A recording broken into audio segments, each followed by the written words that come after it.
Welcome back, you guys, to part two of this lovely in her season episode where Liv and I just go all over birth again because 'tis the season. But I'm your co-host Rachel. And I'm your co-host Liv, and we are just picking right up where we left off, and we are getting into it. But yeah, so like I know we briefly talked about, I don't know, did we just talk about now or before we were recording?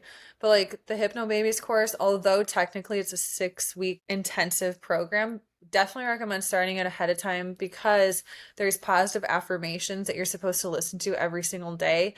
And just having those like on repeat or like kind of playing in the back of your mind, what ends up happening is you start to become really aware and really conscious of other people around you that are talking about pregnancy in a certain way or media or anything that you're exposed to that's going to be related to pregnancy.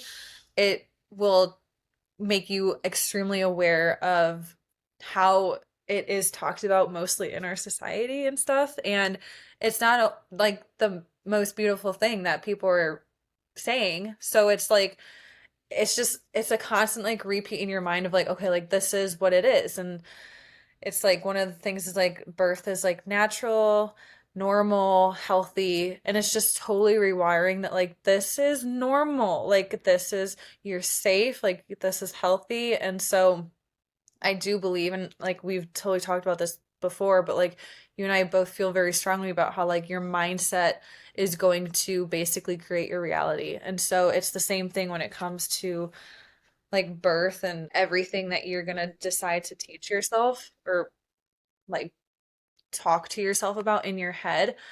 And I think the difference with this is like something they talk about in the course is like you don't want to get to the finish line, or people say like you don't want to get to the finish line having not done the work because like it's the work and it's the hypno babies practice and it's like the hypnosis practice that's going to allow you to have a more peaceful, calm birth that you want, whether that's in the hospital or at home.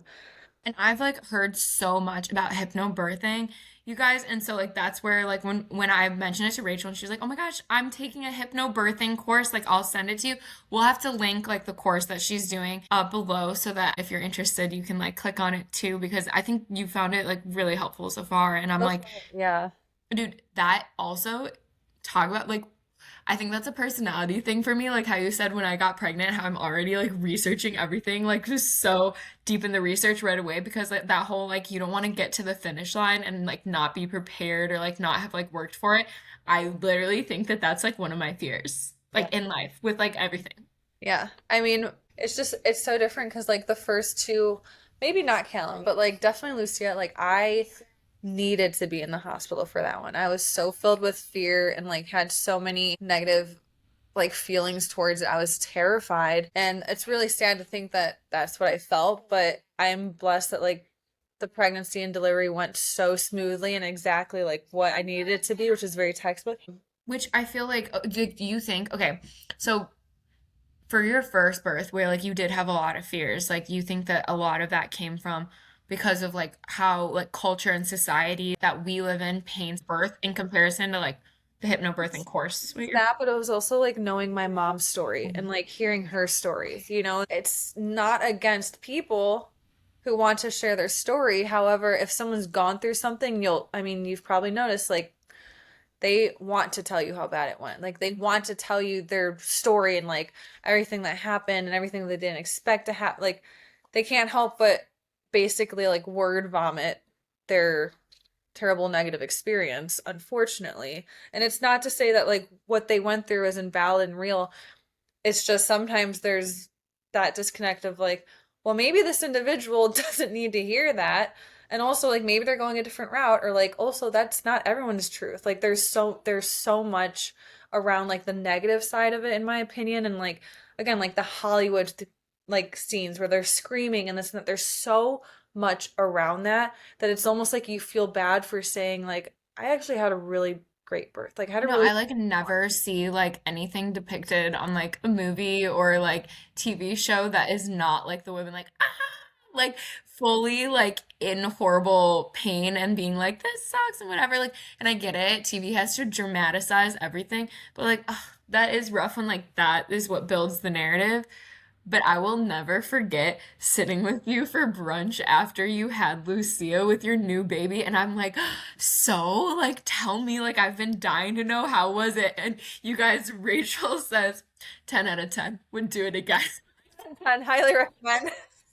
I immediately texted my friend who was like due that month, who was like also like really like had nervous anticipation for giving birth. And I was like, dude, I just sat down and my friend says it's 10 out of 10. So like you're in for a good time, don't worry.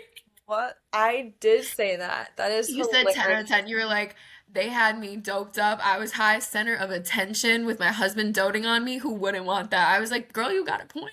No, I was true. It was painless. The nurse, I had the best nurses. Like You're like popsicles and attention. it was fantastic. Like and so like all my yeah, And that then you get was a baby at the end. and then you get a baby at the end.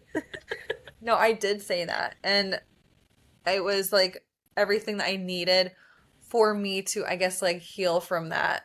Like, I think that's why it was 10 out of 10 for you because you spent a lot of your pregnancy in such fear and like you got to overcome it through that experience. Like it not only went well, but it like reframed a lot for you and like gave you, I'm speaking for you in this, but like gave you this new feeling like you can do this and hope for like you can do this again. Like you crushed it. Like so it went so much better than your expectations, you know?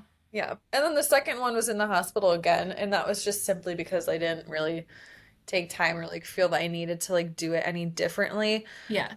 The reason I've gone to like, or the reason I've decided to do a home birth and like a Which natural is birth, news on this podcast, Rachel. it is. No one knows. I thought have been talking about it. You and me have. But Oh, news for everyone, guys. If you're planning on sharing that now. really? I thought I mentioned it. Okay, well, I'm doing a home birth. So this is like really going to be really fun. But there's like some things in the hospital that I was just like, honestly, I don't even know if it was just that, but part of me was just like, I'm such a visual into person. So like, if I can visually not see it happening, then I'm like, okay, so that's not the right course for me. So like, but then I had like this beautiful vision of me doing it at home. I know exactly where in the home, like I know how things are set up, like the way I'm going to be looking, like that's just how I am. And that was like what was clicking. And I was like very nervous. I was very anxious to like make that decision. This wasn't like it was like super easy, but the idea of like giving birth, and if you haven't done birth before, then like it might take you doing it to fully understand this, but like I just wanted to go straight into my bed. I didn't want my baby being poked and prodded, or if they were getting tests done, at least I could like be breastfeeding them or holding them while I'm doing it. I didn't want to deal with not having my doctor available. So many little things were like, honestly, it's the medical field, so like they're doing stuff along that they're required to do and with their protocols. Well, guess what? Like that's not the end all be all. There's actually a whole other side of things that can be done or not done as long as you've gone through like the safety checks and whatever. And so like the reward of being in my own bed at home with my husband and my baby, not dealing with like people in and out of the room, and like again not having my doctor, like all those little things felt so much more at peace to me that I was just like screw it, like I'm gonna do this home birth, and the next 9 months are gonna be the challenge of me having to overcome any sort of fear or anxiety and just like dive deep in this, and that's that. Like there, I don't want to do hospital birth, so this is the other option. I So I love that you say the visual too of, in your house, like where it's gonna go. I know Because what I'm like, wearing, how my hair will look, if I'll no, be literally not, like well, because ridiculous. ever since we did too like that personality test where like your number one is about like the aesthetic of everything, I'm like, I love It like there checks are out. so many reasons to do things one way or another. I love that when you're listing off reasons, that is just one of the first ones that comes to mind to I, spew out. Like, yeah. yes, I think a big one for what people consider too is like when you go to a hospital, you have like a team. You don't know who's going to be on call what day, and you hope that you get like the doctor that you bonded with or one that you like. Because I remember even in one of your other birth stories how you like had to deal with a doctor you didn't like until your doctor got there, and you were like, thank God. Versus like, Happened both times with that specific doctor that we didn't ew. like. So it was just like, why would I sign myself up to possibly have her again? Like, I don't want that. Which I think is something like people don't really realize. Like if you choose to like do it at home, like you have a team that is your team that they are on call for you. And so like if like they'll be the ones who are there. Literally the only reason they wouldn't be is if they're at somebody else's birth and they can only take on so many births a month to make sure that they're there for yours. Like their whole setup is made to be there for your birth. Yeah. Yeah, So, and this is cool like, I thing. don't think it's for everyone, although I do Yeah. believe everyone can go through a training and have a beautiful, peaceful birth, medicated or unmedicated. But there's just, I'm sure there's a competitive side of me too that was just like, these other women are doing it and it's not as taboo as what I think it used to be. You're gonna be like you wanted to one up yourself. I was like, yeah, Yeah. girl, get it. I'm like talking to more girls that have had natural births or like had midwives than I may know who have done hospital births. That's what's incredible to me. So Wow. like to me it wasn't even like the super foreign concept. It was just like having to again like rewire your brain and what your vision of childbirth is so that you can again fully be on board for this different decision of like doing a natural birth. And like you had asked me like what some of the language was. For instance, like even just saying the word contractions, like in this Hypno Babies course, like we don't say contractions, you say like birthing waves or Birthing like or waves. pressure waves, like you're feeling pressure waves. And so literally every little thing around talking about childbirth is like reframed in a way where it's like there's no negative connotation. We don't ask if there's pain. It's like, are you feeling pressure? Are you feeling something else? Because it's like, I have like a little bit, like, there's birthing waves, pressure waves, transformation. Like, are you feeling a transformation from like going to like first stage to second stage of the birth? And then also like due date, like your due date is just a guess date. Like, no one really Yes. talks about that in the hospital. Like, Oh your my due gosh, date I'm is, gonna say your guest date now yeah, because so many people like are at the point right where they keep asking me my due date and I keep saying just, oh well, just before Thanksgiving is my hope because I don't want to set myself up for like, yeah. like going over. So I love that. I'm gonna say guest date from Yeah. now on. Yeah. Your guest state, like it says, like part of the hypnosis is like babies, or part of the affirmations is babies are born on their birthday, not when you decide for them to be born. So it's just like, it's truly incredible. And it can be a little hard too to like, again, be surrounded by other new moms or other moms who are going through it and then they're talking about it in the traditional sense and you're just like okay like I need to have this like my bubble of peace around me and just know like okay like I'm in peace like I'm protected and you also have the right to say like politely like I'm gonna have to like not listen to this or I'm gonna have to remove myself because I'm going through a home birth and it's gonna require a lot of mental strength on my end like I just want to make sure I'm like fully prepared for that. I've uh told my husband that too, that when it comes to making a choice like that, it's like you have to have blinders on yeah. completely and like because you have to be in control of your own mindset, which honestly, I'm like feeling like it's reminding me of like when I was vegetarian or when I was running a marathon when I would like say that, oh, I'm gonna do this, and everyone's like, "Ugh, I could never, or whatever. And I'm like, okay, well, that's a you thing. Sorry, I'm not, I'm talking about something else right now, and like I'm focused. Yeah. It'll also have like hypnosis or like it's also gonna have training for your birthing partner or like whoever's gonna be there with you. Anyone that's gonna be in that room, if your mom is there, your sister or your husband, whoever is in that room also has to be aware of like the language, like the hypno baby's language, and there's certain parts in the course that they are supposed to do so that they're also prepared for that because it's like you are literally creating an entire environment. And so like my midwives know the language, for instance, or like the doula should know the language and the teachings of like hypno babies if that's what course you're following. Like it's truly down to a science. Like Okay, that's really good to know. yeah, I'm because if Hayden's there with you or yeah, your doula or whoever, and they're like, oh, she's having contractions, it's like suddenly no, it's almost like you're out of the hip, like you're brought back to like yeah, versus from what you've had, where it's like, okay, like you're feeling a birthing wave, and like then they have like other affirmations to talk to you through them. I found something I had sent it to Luke a long time ago, but I'll try and find it because I have to send it to him again and send it to you. of just like different things they can say during it that are truly just, I mean, even the energy that comes off of just like reading, you're just like, whoa, this is so different. No, I'm reading a book that a doula recommended called The Birthing Partner.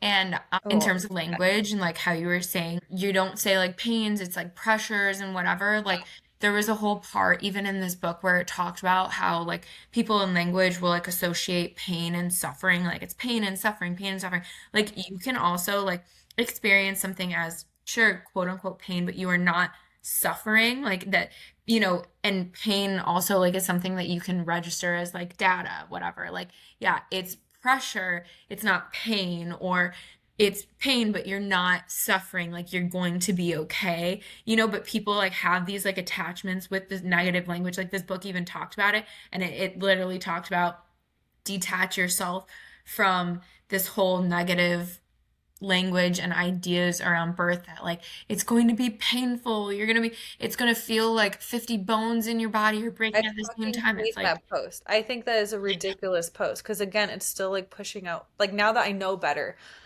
now that I've done through, I'm just like, this is pushing out so much fear. Like that is such a terrible, terrible comparison of like what this could be and what could become. I get so annoyed now because I'm just like, no wonder. Like no wonder there's like we have the highest rates of problems when it comes to birthing, like the yeah, we US. have so much fear mongering and like negative talk about it. And I get it when it comes from medical professionals because they do see the worst of the worst. And so I get it. And I feel for them when like my sister-in-law mentioned that her friend is a NICU nurse, and I was like, all right, well, before we Yeah, continue, it's I'm not even. just gonna say your friend sees like the worst of the worst of what happens with babies. So like we're not gonna put that on me. Yeah. Yeah. I mean, I know a lot of people that are like in that field or like in a field of things or like child like nursing and all that and it's like yeah you're right like I don't know how you can detach yourself from that and see the world in a good light because you're so like your blinders are just seeing the worst of the worst and it's like you guys are doing everything you can to help these little babies and this and that it's and but it's also like some of the smallest population and it's so I can't And imagine like that's what we need to remember so that we can, again, detach ourselves from that and be so grateful that there are resources for if and when they're needed. However, it's like you still have to just like hope for the best and do what we can. Like I keep telling everyone, I'm like, shoot for the moon, okay? We'll land amongst the stars. Might as well shoot for the moon. Why not? So, like, that's the energy we're carrying into this season. yeah no so much positivity we're both I'm and honestly, that's like why I didn't even, at least I hope you felt this from me. But like when you were about to go through first trimester, I wasn't like, oh my God, you're gonna be so sick, blah, blah, blah, this and that. I was just like, you might be lucky and not have anything. Like, here's what I felt. But like, if you might feel something totally different. Because I was just like trying to be more aware of like, your pregnancy and everything you're about to go through is going to be so it's personal to you and it's going to be so different. So like how dare I just assume that you're going to have a shit time or like feel this type of way because I did and it's like that's just not true at all. Like No, some girls go you're through it so right. so No, well. no, what I remember from you was like you said like you were so nauseous like your first time in your first trimester, but you'd carry around a bucket and you never once vomited. So I was like, oh, you can get through the first trimester without vomiting. I was like, I'm gonna do that. And Oh then I yeah. did, but then I vomited in the second trimester, so it's fine. I yeah, I've thrown up twice this time. I don't know why. I've thrown up In 3 times Paris with in pregnancy, Florida. but that's it. Yeah. I it's just I just had like a bad week, 1 week. It just hit. And then we moved on. yeah. But I literally remember being like, I'm not gonna have morning sickness. That's such a joke. Like when I was pregnant with Lucia. And then like I realized there's a lot of stuff that is sometimes out of your control. And there's like some things you just go through and I was like, okay, I guess I'm not invincible. That's okay. But let's find other areas that we can, take control over. Um, but also Like something your mindset. like mindset. So you have control over your feelings. Like you are in control of your feelings and thoughts. But something that was interesting, I don't know if you've thought about it yet with your birth. I was asking the midwives yesterday, I was like, is there, like if some people invite people to their birth versus not, like have you seen one to be more successful than the other? Because I'm What a like, good question. and she was just like, it is so personal. She's like, some people are, she compared them to animals. Like, some people are like elephants, where like they need their whole herd around them. And that is when they feel best. And like, she was saying, like, I had my friends around me to the point where, like, when I was coming out of like a pressure wave, I was just like laughing. And so that was her style. She's like, I've seen other people where it's just like, they don't want anyone in their in their vicinity. They don't want to hear anyone talking. Like even the midwives will sometimes like try and like move people away because sometimes maybe they invited a bunch of people and that wasn't their style. Like the person giving birth style. Um and she was just like, you've gone through two pregnancies. So like, do you remember how you felt when you were going through them? I was like, yeah, it was very much so like I was happy to have like the nurses around me taking care of me, but in terms of like, do I want people around? No, I want my midwives are there to help me and my husband, and like that's it. And even my husband, I like would push him away sometimes. So I'm just like, you're just going through it. You're just like in your zone, and I'm like very much so like, I like huddled in. Like I just wanted to be like alone, but like have the help I needed.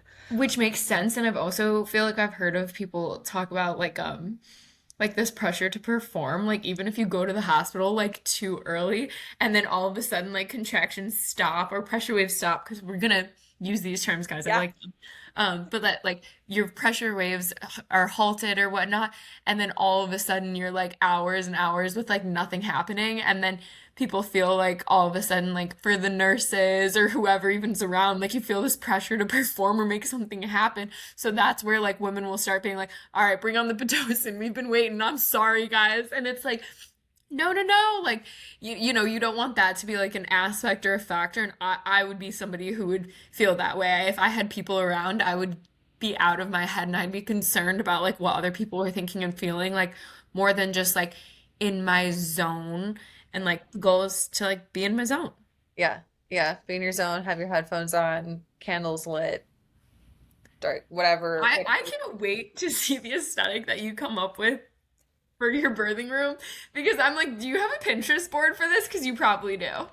Well, as we speak, I'm like thinking, I was like, oh shit, I should have a Pinterest board. I'm gonna need to Probably start the like same. sending you flowers so that you can like when it gets close to your due date, so that you can like have some fresh flowers and be like, oh, these are the these were sent for my The friend. You know thing what is, I like, mean? Like add to the aesthetic, add to I the have to vibe. decide where to have it, like where to do it in my house. Um, and so like at 36 weeks, we have Are my you gonna have your midwife. kids there? The kids will likely be here. What I'm gonna need is probably my mom and my mother-in-law to also be here so they can take the kids. And so like that's the only part that I'm a little stressed about because obviously we don't know when baby's coming and what day the baby's coming. So I initially was like, oh, I'll have them shipped up to Chicago. They can stay that week, but But they I could don't want stay them for a month. there. Yeah, I was like, I don't want them there with like an unknown amount of time. Yeah. That'll like freak me out, and I don't want them to have to go through that or anyone watching them. It's Yeah. just it's a lot. Um, so then my next thought was like, okay, it's probably better to have help here. And when I am going through it, either have the birthing pool in the basement where there's a complete separation, um, in case, whatever, in case it's like middle of the night and they're still sleeping. But then I can have the help I need to get them out of the house or whatever. It's just like, I just don't have family that's right next door that can just like easily take them and go. So then my mother-in-law mentioned like maybe we can get an Airbnb or something that we can take them there if we need to, but it'll be I think a lot of just like trust that like, hey, here's the deal. You guys are gonna come, you're gonna come stay here for a week or until I give birth when it's time. Like just do what you got to do and then maybe have the whole setup in our basement so that the kids can be upstairs and there's just again like the complete block off of like them not seeing me, me not seeing them, and I just know that they're in good hands and taken care of. And if they're upstairs and you're like having a plenty fine time, Yeah. you could feel differently in the moment and be like, bring Lucia down, you know?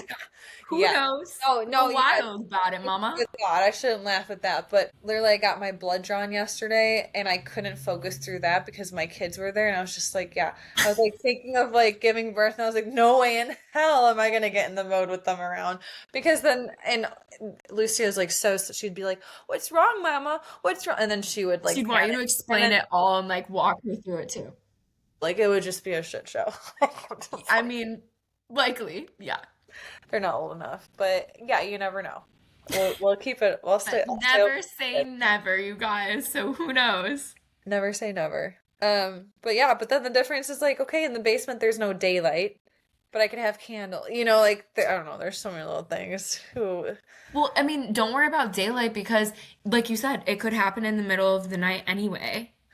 which is when both were like I remember I was in labor in during the night for both, so I'm curious to see like yeah, maybe it'll be in middle of the night to like 6 a.m. Boom. So, Kids are gonna wake up, there's gonna be a new baby here. get some red lights to keep it cozy, Yeah. some candles. Definitely candles. I need to get some like salt lamps and I like feel like you should get even funsy like drapes for like the wall so you can keep it like airy. I know if I have in the basement, then I'm like, okay, I need to get this set up then. So That's like, what I'm thinking. I'm picturing your basement like needing drapes like just for your birth. but true. No, that'd be so nice with little string lights. That might be what we do. It's a good thought. Well, now you get to have fun. Like that's just an extra funsy that you get to like make a board about and get to We set up talk for about fun. this forever. I'm sure you're I gonna know. slowly start to reach that point too, where you're like visually trying to think of like how it's gonna be and everything. I'm excited about it. It'll be good. Thanks for listening, y'all. Thanks, guys. We appreciate you, and we'll see you next week.